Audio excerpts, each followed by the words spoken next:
Okay, everyone, we'll get started. Thanks for joining. Welcome to our webinar today, February 23rd. Today we have on a special guest, Adam Schular with Gemini. Adam, if you want to introduce yourself. Oh, I'm Adam Schular. I work with Gemini Heli in Grand Prairie, and we do a lot of infrared scanning and forestry support. And this will focus mostly on the infrared scanning we do in the area. Awesome, thanks for that. And so I'm Branden, Soroka, founder of Forteck, and I typically am the one hosting these webinars. So yeah, we're happy to have Adam on today. He's going to be talking a lot about scanning for thermal scanning following pile burning. So yeah, so Gemini Helicopters is a small responsive company located in northwestern Alberta and northeastern British Columbia. Their pilots can accomplish anything industry demands or challenges in northern climates. They also provide amazing experiences for the adventurous. I think that's taking it off the website. Yep.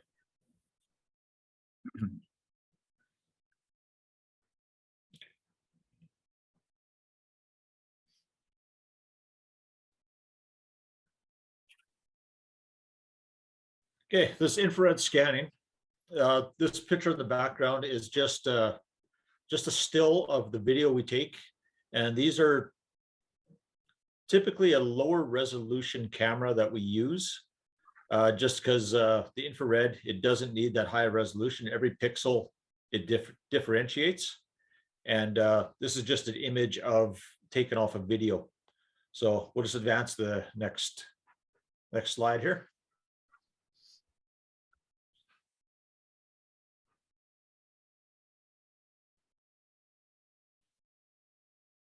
So on the infrared scanning for the mills, we find it is very important for due diligence. It is to show that the mills doing everything they can to prevent forest fires in the summertime from the previous slash pile burning.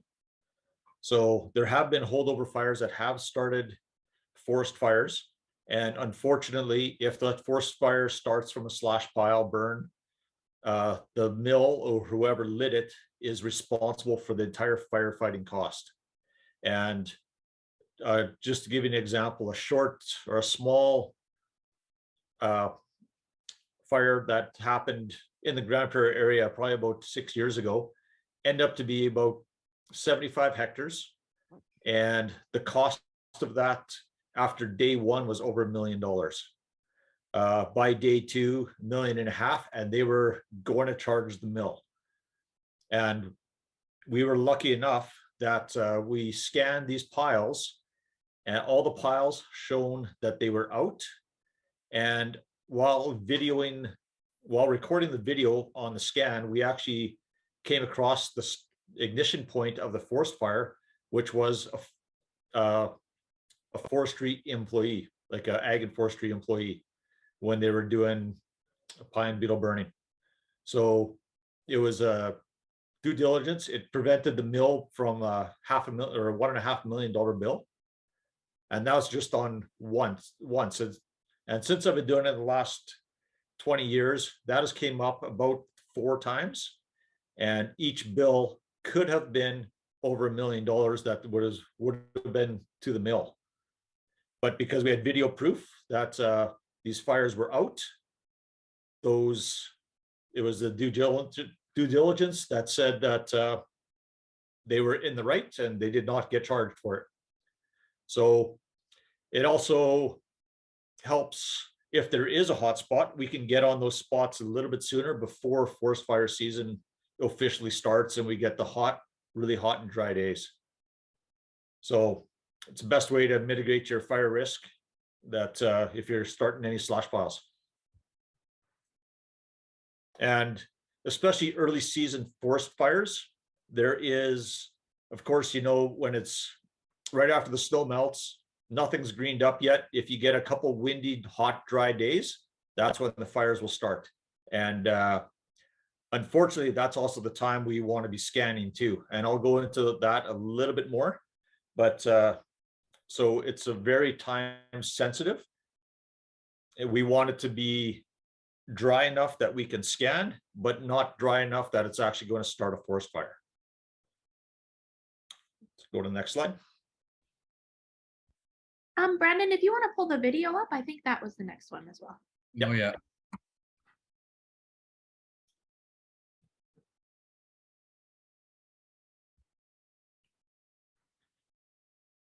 So this is an older video. It's probably about 6 years ago or so. And about 50 seconds into it, you'll see like the little white spots and also in the red spots. Those are actually hot spots. So on the camera, as we're flying over, we can find, like we'll scan a very large area at a time. Essentially, if we fly the perimeter of a cut block and it's less than probably 400 meters wide, 400 to 500 meters wide, we could scan the whole block from one angle. And all we're looking for is one of those pixels in there, a different color. So in there, that's our initial spot. Then as we get closer, it'll show us exactly what temperature and where the spot is. So we'll just from the air, you scan from a distance, you pick up these hot spots and circle around and then confirm they're actually hot. There's, from experience, we have to fly a certain angle, depends on lighting conditions, sun conditions, and temperatures. So you always try to put the helicopter in the prime position to get these hot spots. And these hot spots showed up from probably about a quarter mile away. So they're pretty easy to find if the conditions are right. And I'll go to that a little bit more with weather conditions once we go on there, but that gives you an idea of what we're actually looking for in the camera. The camera is a lot more clear than what you see in the picture beside you.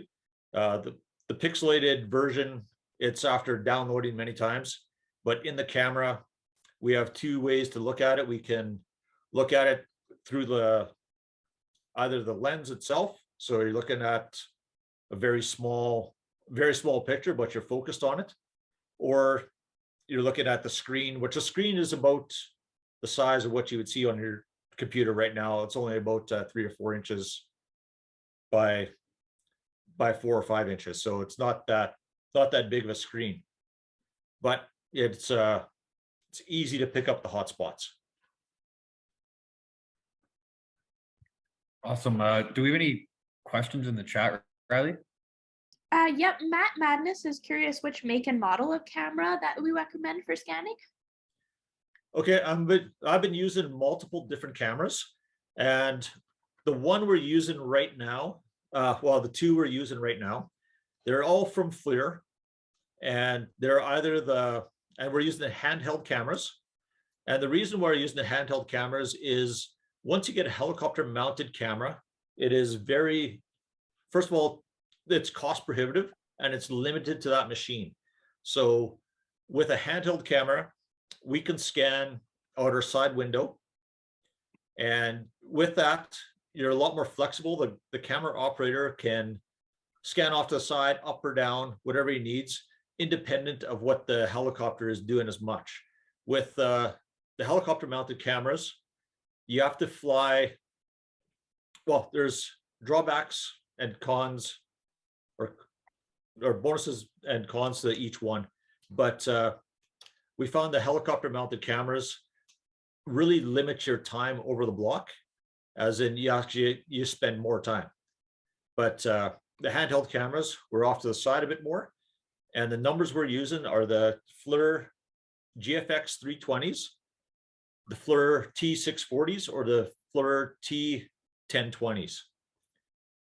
What we try to look for is something that gives us a GPS position on the camera itself and very good resolution on hotspots. Like for example, the GF 320 is a lower resolution camera, but the detail or the differential between the temperature is much higher because it has got it's a cooled sensor, so it's more accurate to pick up hotspots. The newer cameras like the T1020 or T1000, they're a higher resolution camera. And but we find the higher resolution is just as good as a liquid cooled camera. And with those are the three main models we use, and almost everything we use is from FLIR.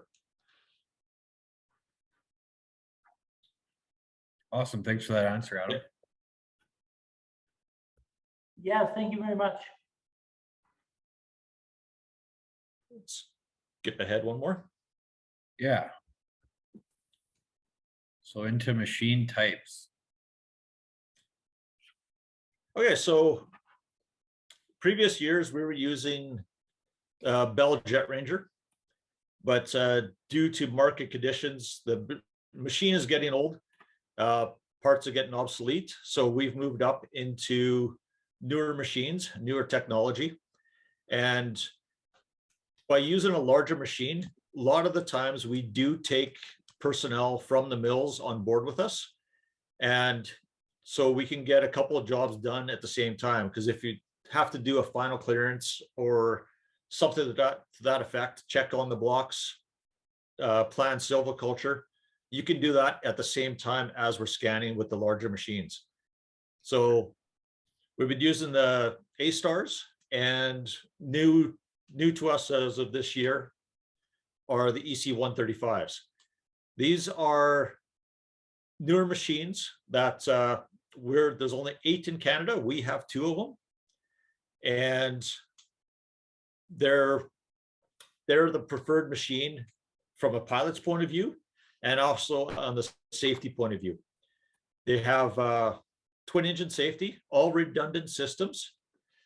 And for scanning, we got a larger window to scan out of, so we can have more movement with the camera angle.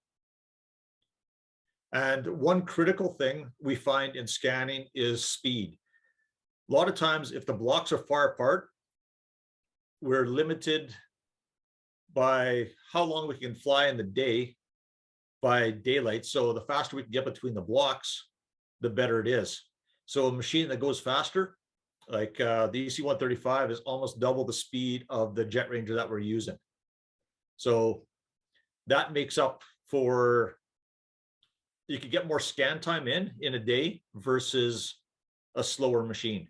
Because once we're over the block, it's only a few minutes and then you're off to the next block. So to do an entire FMA in Alberta, sometimes we're looking at 2 or 3 days. With a fast machine, we could be looking at maybe only 1 day.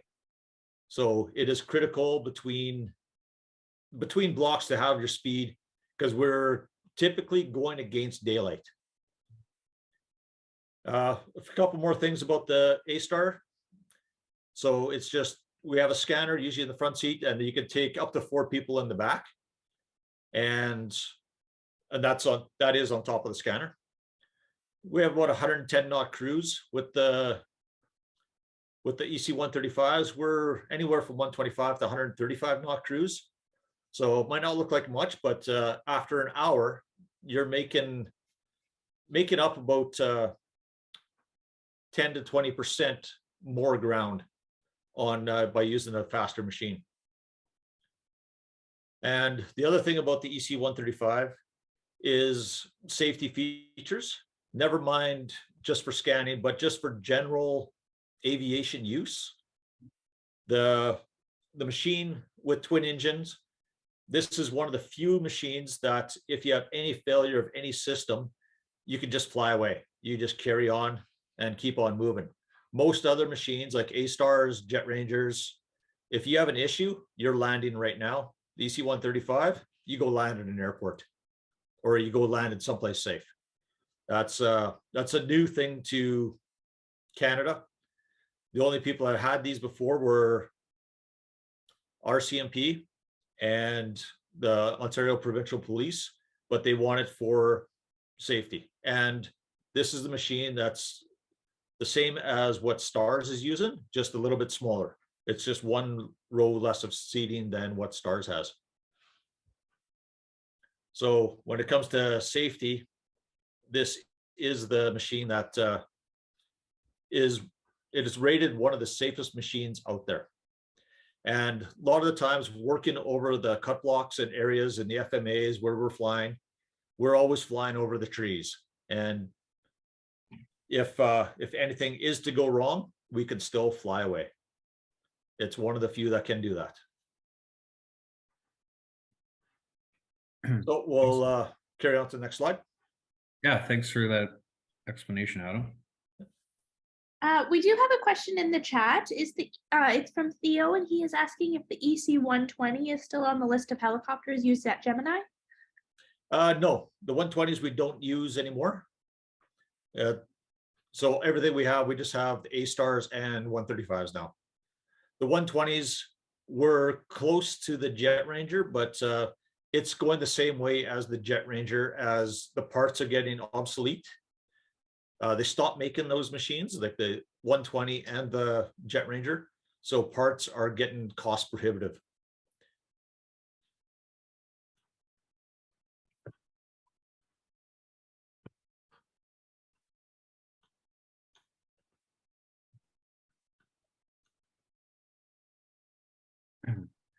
Adam, I think you just wanted to explain on the imaging there, the temperature.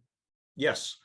So when on that video we've seen previously, this was one of the hotspots that came up. And as you see on your screen, it'll show you like there's a spot temperature. On the camera, we can just focus into a few pixels and it'll tell us exactly what that temperature is. So when we come over, we'll change the spot temp and it'll tell us what temperature, and it shows up on the screen. And then we'll usually just take an image of that. And this is just an image of the temperature that shows up there. So when we're looking at hotspots, I've seen hotspots as low as 30 degrees Celsius. But as soon as you fly over it, we actually use the helicopter to blow off the top layer of dust. And once we use that, we'll come back, we'll back up, put the camera viewfinder on the hotspot again, and all of a sudden we'll see a temperature like this. And that's just a few millimeters below the surface, because we use the helicopter to blow off the ash on top, which acts as an insulation. And then once that wind comes in there, we'll back off. And now we see 60 degrees or greater than 160 degrees. And it's definitely burning underneath there. If we were to go down and land, like that's another thing with carrying extra personnel on, we'll land at these spots and go kick around or use a shovel and dig down. And all of a sudden we'll find a really hot spot. And that hot spot will migrate through. As soon as we get a hot wind, it'll start blowing that little bit of ash and blow it into the grasses beside. So this is a good way. This is where the cameras show a good way to get the hot spots and find them. But sometimes, like this is one that's been exposed. If you look at the green area, like just to the top left of it, that's more typical of what we're looking for when we're finding these hot spots. It's only going to be maybe 30, 40 degrees Celsius, but it's 30 or 40 degrees Celsius above any other temperature that's out there. So it gives you an idea of what, how accurate the cameras are and what we can look for. We've got two questions in the chat here. Tom was wondering, are you able to generate a map from the georeferenced images, or can you only obtain a video? So we can do a map, but it's what we usually do is we do a track log from the aircraft GPS or a handheld GPS that we have with us. And we timestamp that track log to the video. So you can just look along the track log, and with that timestamp, you can reference either the video or the track of where it is. So yeah, with the video. But the other thing we do is on the track logs, we'll just mark, okay, there's a hotspot there, and then write down what video number it is. Because usually we only do one video per block unless the blocks sort of run together.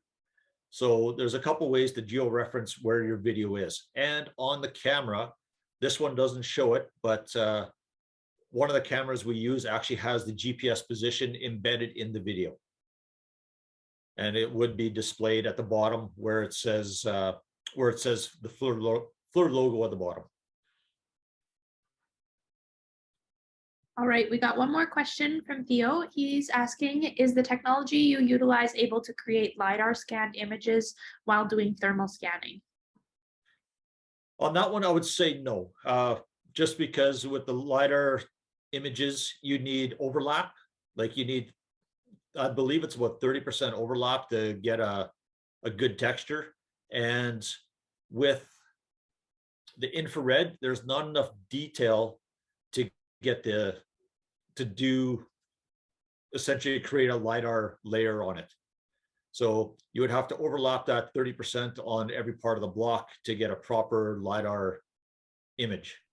So on that one, I would say no. But on the other token, it's possible to carry another camera with you and just video or take another small LiDAR system camera with you if we needed to. But we wouldn't be able to do it from the infrared.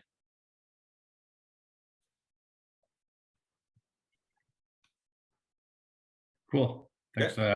Any other questions, Riley? Nope, that's it for now. Okay, that's the next one.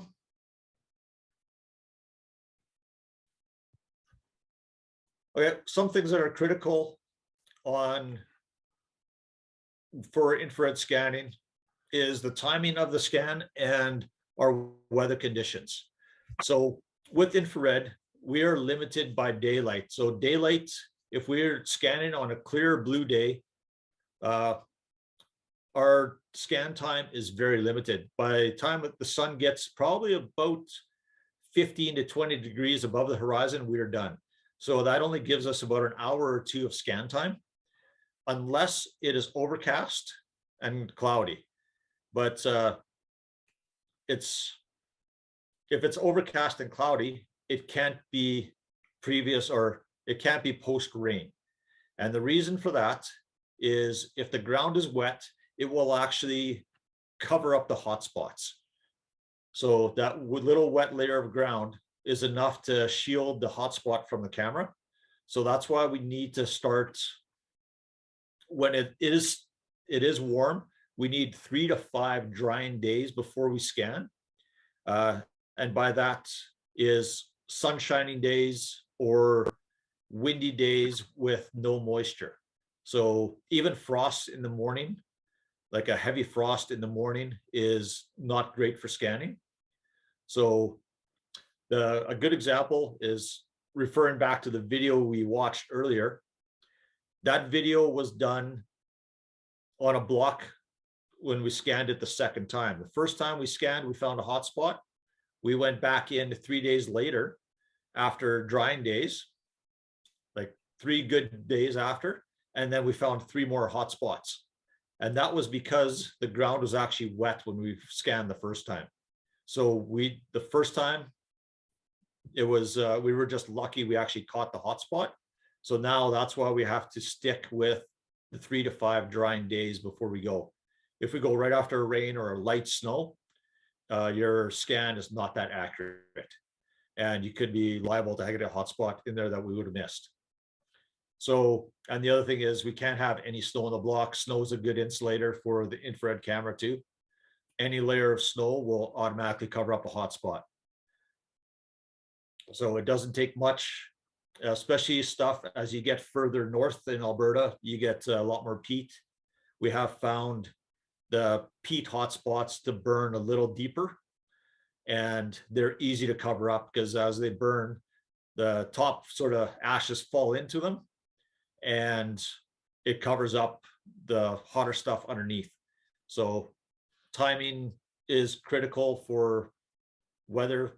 And then the next thing is wind will also help bring up the hot spots. But high wind days will actually start fires too. We've been out scanning where we've actually seen a fire start from a hot spot just because it was a good ignition temperature.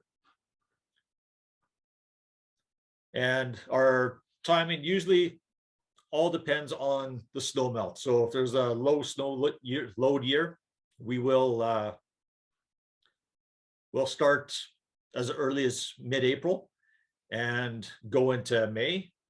And also elevations. We have some areas where we're scanning in the mountains where we don't scan until the end of May just because of the snow load. We have to wait till the snow is gone. So ideally, Okay, so you there's want another question there. ideally you want zero snow, Adam. Yeah, ideally zero snow. So we can have snow on the edges of the blocks as long as there's no snow over where the brush piles were. So typically, if your clearances are proper and the slash piles have been built away from the cut line or cut from the bush line, there won't be any snow on there. They're usually in the open, but once soon as they're clear, that's when we can start scanning after it's dried for a few days. So, Okay, I see one more question about a UAV. Utilizing UAVs with thermal payload. We actually have one.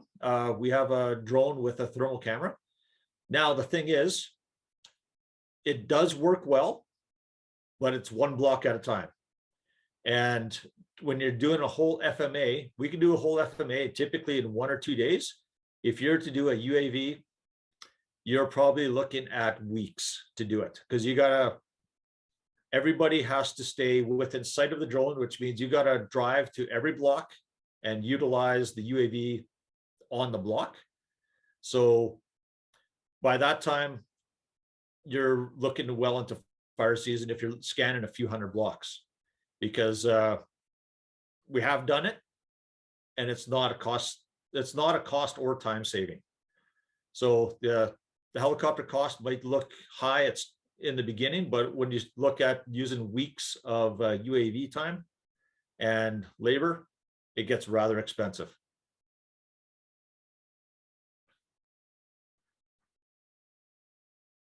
But also on a UAV, if you wanted to, you could fly a LiDAR system. Like if you're just doing 1 or 2 blocks, I'd recommend to use a UAV. But if you got hundreds, the helicopter is by far most efficient. Yeah, so if anyone is interested in either having it done with a helicopter or a UAV, you can we'll have a slide here later. You can reach out to myself or Nicole or Adam and we can line something up.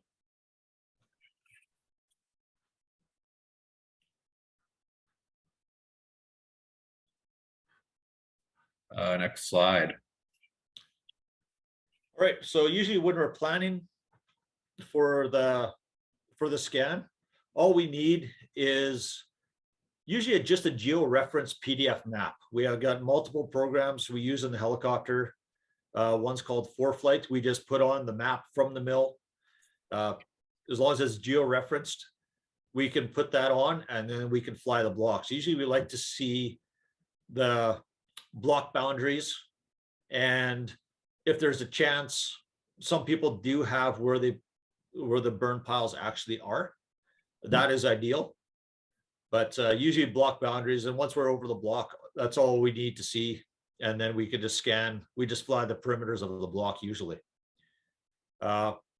We can use the ARC files if needed to, and just load them up onto the same program.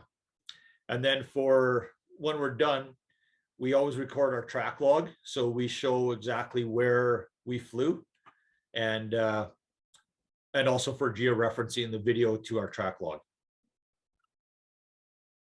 So the PDF geo-reference maps, since that has come out in the last few years, that is by far the easiest way to do it.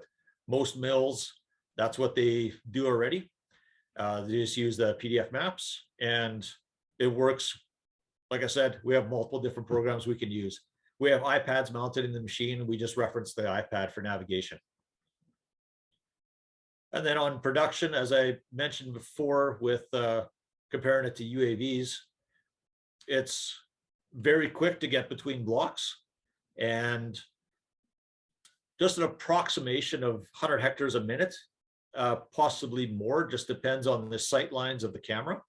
If there's not much residual in the block, we can scan blocks that are 500, 600, 700 meters wide in one shot, in one pass.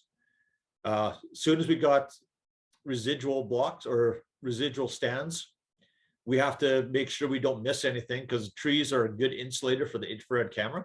So we have to make sure we don't have any trees in the way of what we're looking at. So if we got little fingers of blocks, we have to fly every little finger if there's a burn pile in it, just because we can't scan through the trees. And then another point is on when we're getting later in the morning and the sun starts to rise, we actually scan into the sun, because the sun heats up anything black, like anything that's charred. It'll show up in the camera immediately and it'll look like a hot spot. But how we prevent that is we scan into the sun, and we don't see the spots that the sun has been heating up. So as the sun rises, we can only fly one direction, and that's into the sun. So production does slow down. And then at one point, once the sun has heated up the block enough, it's usually more than 30 degrees is what we see on the camera. That's when we have to call it for the day, because it's just inaccurate. The camera's picking up everything that's warm, and it would spend too much time to sort out everything. So it's not efficient anymore. So that's where it's just early morning scanning. Or evening also works. If it's been cloudy during the day, we'll go out in the evening and scan in the evening also. As long as the sun is low on the horizon, we're fine. How many hours or minutes would you say you typically would get on a, say, in the morning and then in the evening? Usually we shoot for about 3 hours of flight time. So on that, if we can eliminate as much ferry time as possible to the blocks, and then once we're scanning, the camera's on as long as we're going for blocks. So I would say on video usage, like 1 hour of video time on the infrared camera will cover most of an FMA. Like I'm saying probably about a couple 3,000 hectares on an hour of footage on the camera. Cool. That's a lot of ground to cover. Yep. So yeah, as you get further north in Alberta, where the blocks are long ways apart, it's yeah, you're just full speed, go over the block, and then full speed to the next one. So the faster we can get there, and the most efficient way to scan is to eliminate the ferry distance. So there's where you got to use a fast machine. You guys operate in Alberta and British Columbia, right? In Saskatchewan, or? Yep. Most of our work is done in essentially from the number 16 highway north all the way up to the territories border at BC and Alberta. And we got fuel caches all throughout that area. So all of northwestern Alberta and northeastern BC is what we cover. And we'll go, if the jobs are large enough, we'll go other locations also. Yeah.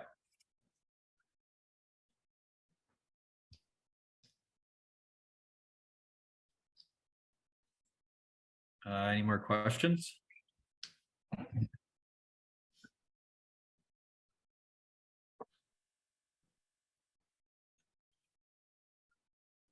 We'll move on to the next slide.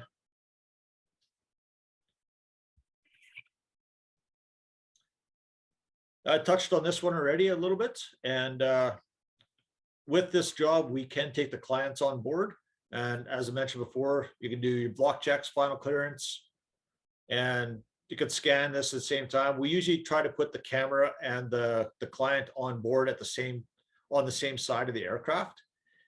And this way they can see exactly what we're scanning and have the good sight lines to see the block.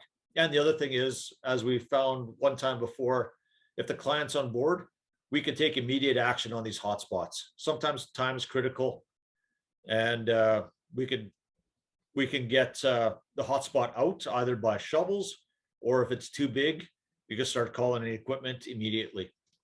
So we can action very fast.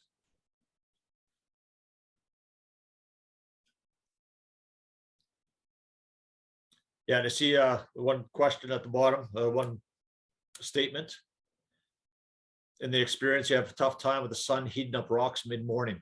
That is why we're limited to usually 9, 10 o'clock, we're done, because otherwise the sun will heat up the rocks, and stumps are another bad one. So, but as soon as you got all those hot spots, that's when we just got to quit, because you just can't differentiate between a sun heated spot or a hot spot on the ground.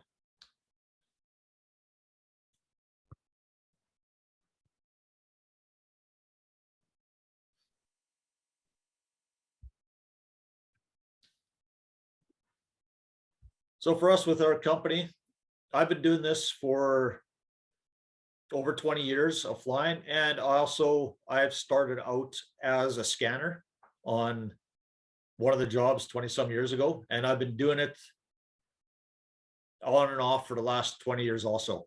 So scanning from the air is different than scanning from the ground. It's little different techniques, and all train the scanners. We use a third-party company usually for our scanners right now, but I'll train all our scanners before they go flying, as it is a little bit different and it happens fast. So because of the areas we're covering, the scanner's got to be on top of it, and they'll have the experience. By the time we're done training, they'll have the experience to pick out hotspots out of a couple 100-hectare block immediately. A lot of times we can see these hotspots very fast. And also, as a pilot, for flying the cameras into the blocks, your angle for your viewing of the camera is critical. So you could be too high, too low, you could miss stuff, or you can get a lot of false positives. So knowing where to fly and the most efficient way to do it just comes from experience. So I see one more question down there. Are we rated for IFR at night? Not yet. Our new ones are IFR certified. And over the next year, we'll be looking at starting to fly these blocks either at night or early morning. One of the things we're trying to get over the next year is nighttime rated, so we can go out at night and be at the block by first light in the morning, so we can actually start scanning. There's lots of rules and regulations about where we can work at night, and a lot of it is we can only transit. We can't actually work in the block, so we can get there at night, and by the time the sun is up, we'll be able to start scanning, and that will save hours of time and get us a lot more productive for the day. So we are working into that over the next year.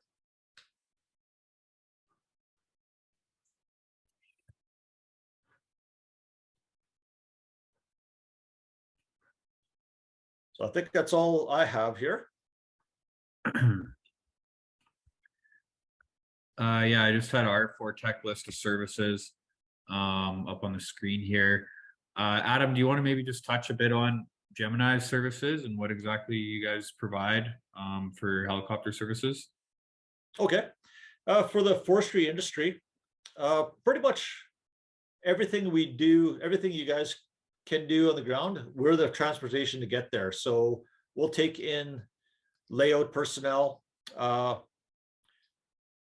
Same with the environmental anything, any kind of inspections. Just if you have remote sites, we could take you in there. Another thing we do, a spin-off of the company, we actually do drone training.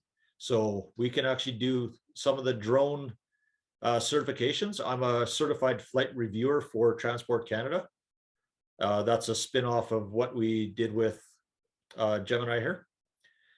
Tree planting, we'll move personnel, all the trees every year. Right now, we're doing about 4.5 to 5 million trees by air and all the planters, and that's our regular year. So we'll move in that many trees. Brush pile burning, we can do that with the aircraft also. We can touch on that at a later date when it comes up, but we do a lot of remote access brush pile burning, and it is very efficient. Just a quick example, it's almost the same cost as doing it on the ground, except we do in 1 hour what it takes 2 people 1 day to do. So in 1 day, we do a week or 2 of people on the ground. The other thing is we have the ability to remote seed, like grass seed and cone collecting. And yeah, a few other things. If you need a hot shot out there, we can set you up. If you got a remote access that you can't get to, you need something there fast, we can get there with the helicopter right fast. And also a couple other things we do with the helicopters, your regular tourist stuff. If you want to go sightseeing, we can take you out there too. And we'll be having an updated website here, and it'll show a little bit more of the aircraft and of what we can do and where we go. Awesome. Okay, I see there's one more question there. Do your scanning techs do any other courses to run the cameras or just in-house training? So we don't send them to the forestry course in Hinton. That's more for just straight forest fires, and that is for ag and forestry specifically. They're usually trained by FLIR, so we'll do, our techs will be trained as a thermographer 1, 2, or 3, and that's the minimum part they need is the thermography training, and that's right from the FLIR camera providers. And then the other training I'll do in-house is just the aerial stuff. So they have to know how to use the camera and the capabilities of it first, and then the aerial parts I'll do the training from there, because that is very specific to what we're doing.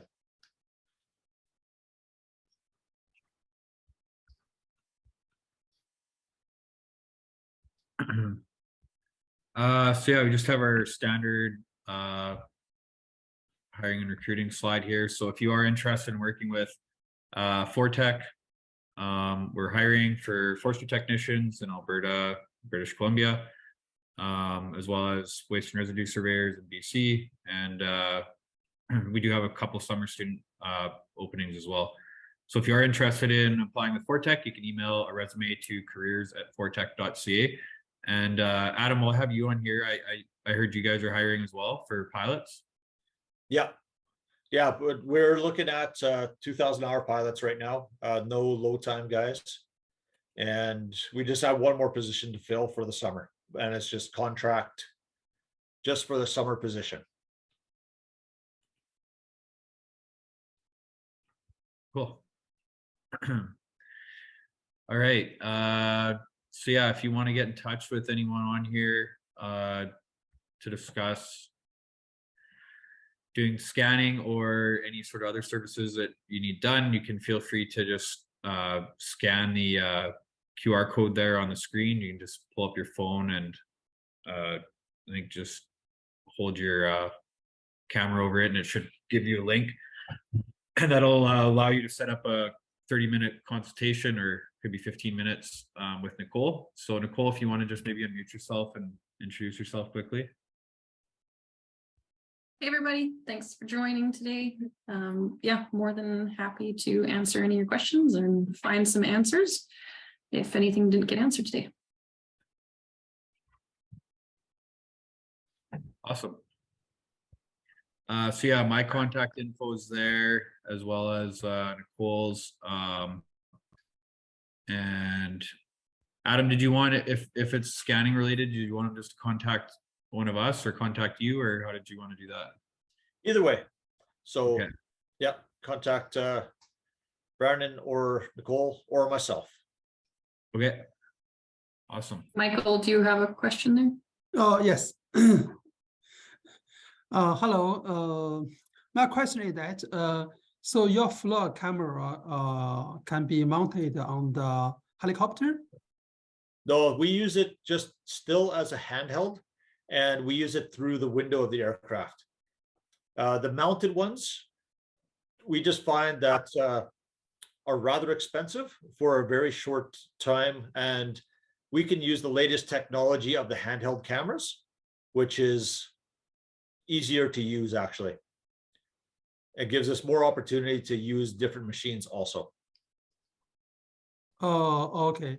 So you said that, and your floor camera just handheld.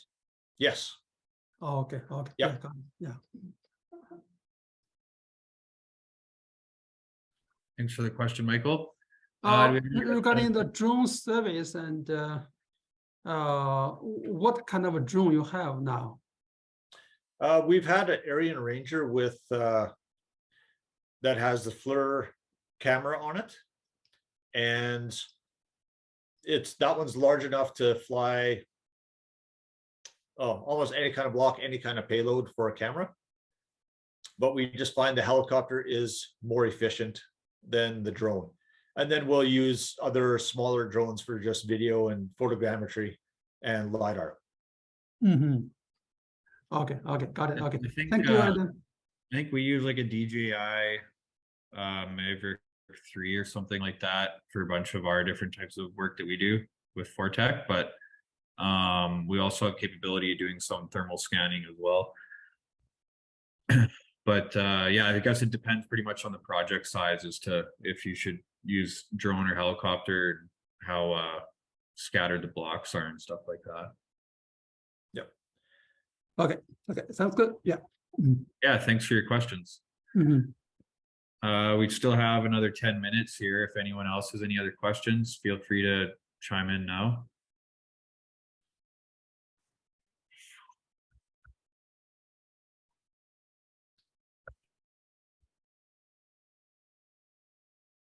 So another question regarding you mentioned that you provide the drone training, right? Yes. So how many days you provide this kind of a training? Say again? How many days? How long? It will take 2 days for the course, and usually one more day with just to do your flight review. So we allow 2 days, so that's your advanced course. And what we want is we want you to have your basic license already. Mm-hmm. Your basic UAV license, you can just write the Transport Canada online exam and get that. And there's lots of training opportunity. But once you get your advanced license, yeah, we compressed it down to a 2-day course. And that should get you everything you need for your advanced license. And your advanced license is what you should have if you're going to do any kind of commercial work or fly anywhere near people or towns. Okay. That is 2 days course and 1 day for the prepare and do the advanced field flight review. Yeah. Yeah, the flight review only takes about an hour, but usually we don't have time for it during the course. Okay. What's the price for the training? Let's see, I'll have to post a list here, but we are looking, I believe it is around $600 for the course. Okay. How much for the 2 days training? That's the cost of the course, the $600 for the 2-day course. Okay. Okay. 600 for the 2-day course. Yes. Okay, got it. Okay, okay, that's good. Yeah. Thank you. That, you do that right at the, in Grand Prairie, right? Yes, we Adam? do. Okay. Yep. You do, you must go away from the airport to do that? Yep. So they And just we're meet making, in the morning at Gemini? yes, so we're at Gemini for the course. We're starting probably in May. We're going to be doing it at the college. And it's going to be through the Northwestern Polytechnic. And we're going to be doing a course there. Probably first one should be about May. And we're looking at running about 15 courses over the next year or two through the college. And some of the flight reviews will be actually be done at the college in the gyms.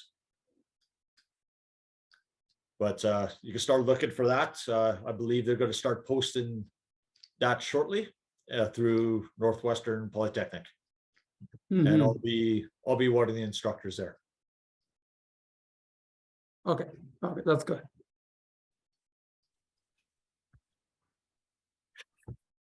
Cool. We have a few more minutes left. If there's no other questions, maybe I'll just ask Adam a few questions. Why did you decide to choose a career in becoming a helicopter pilot?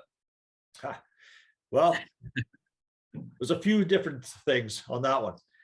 So I got a background in farming, and then, but beyond that, farming wasn't feasible at the time. I did engineering at, I did mechanical engineering and realized I didn't want to be in an office. And some of the criteria is I had to be outside, have to travel, it has to be challenging. It has to be upgradable, something that you're constantly learning every year, and being able to travel, and ideally running equipment. And lo and behold, helicopters fit every one of those. So, and that's and it's been a great career so far. Like I've been in it for over 20 years, 11,000 hours, and love every minute of it. And it gives me the opportunity to work with all different technologies in different fields. So I work with biologists, geologists, engineers. So you get to see everybody come through, and a good learning opportunity, and get to see what the rest of the world's doing out there. What are some of the coolest jobs that you've done in your career?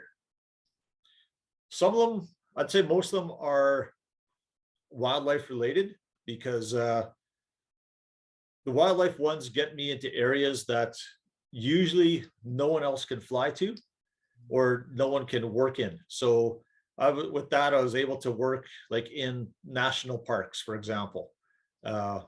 It's very limited to, like, usually it's a 6-month permit and a good job reason to get into a park and work in and land in the parks.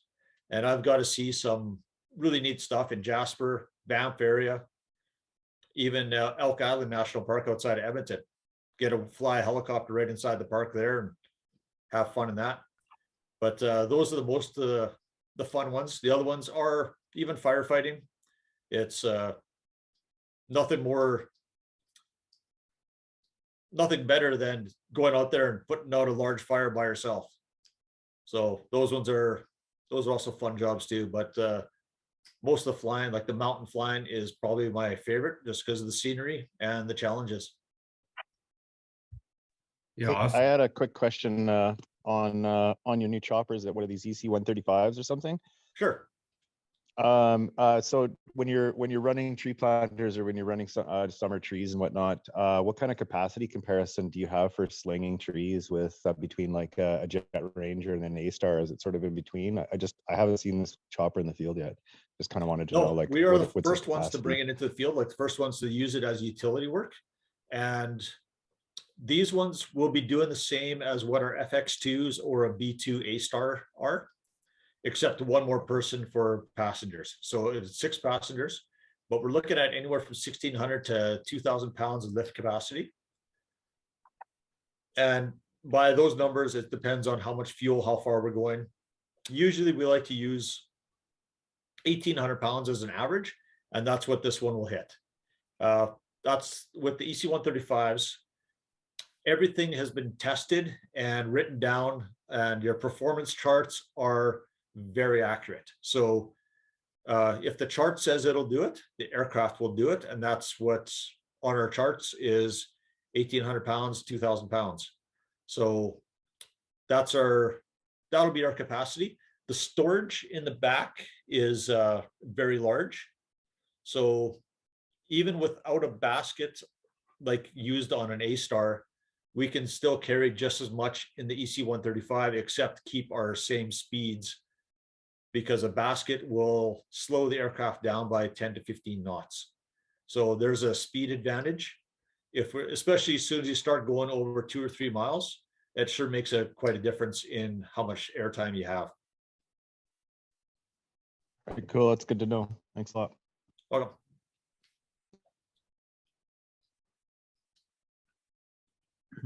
Awesome. Thanks for that question, Monty. Do we have any other questions? No, it's just pretty much the same as the A-Star. It just has one more person capacity, and you get a little quicker response time and faster and more capacity than the Ranger for sure. So sounds like a good upgrade.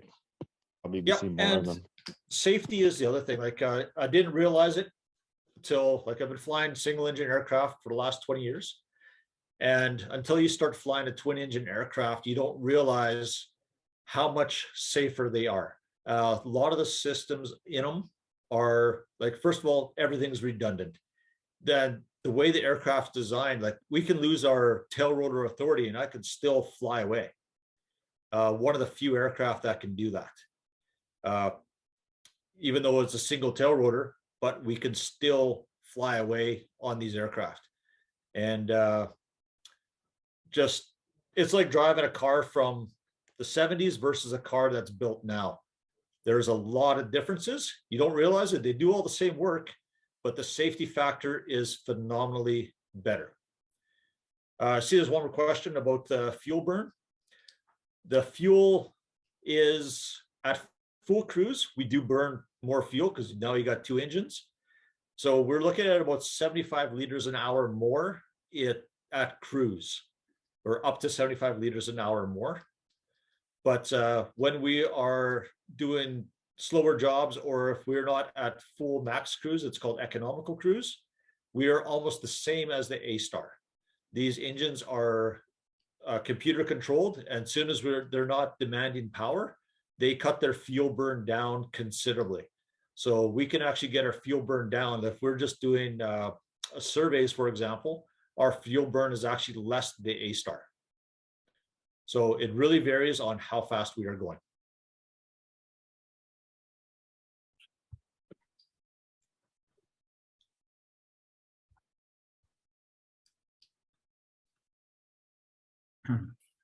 Awesome. Well, we're pretty much on time here to be finishing up. So yeah, I really appreciate you hopping on today, Adam, and sharing a bit about your experience as a pilot and your information on thermal scanning, and as well as some other services that Gemini provides. And so yeah, wealth of knowledge. It was great listening to you talk today, and I'm sure our viewers got quite a bit of good information. We're hoping that we can have you on again to do another couple topics related to helicopter work in the forest industry. So yeah, this will be posted on YouTube. Riley, will you be sending out a email link with the recording? I will, yes. And I also put in the chat the link to our YouTube channel as well. So if anybody wants to check it out, it's in the chat. Okay, awesome. So yeah, go there, check out our YouTube channel. We try to do at least one of these monthly. Our intent is to educate and bring some industry knowledge, a place where we can all get together and discuss topics in the forest industry. So it's great that you all attended today. We had over 30 attendees, so that's great to see. And yeah, we'll end off the show with that. Okay, thanks everybody for coming. Okay, thank you.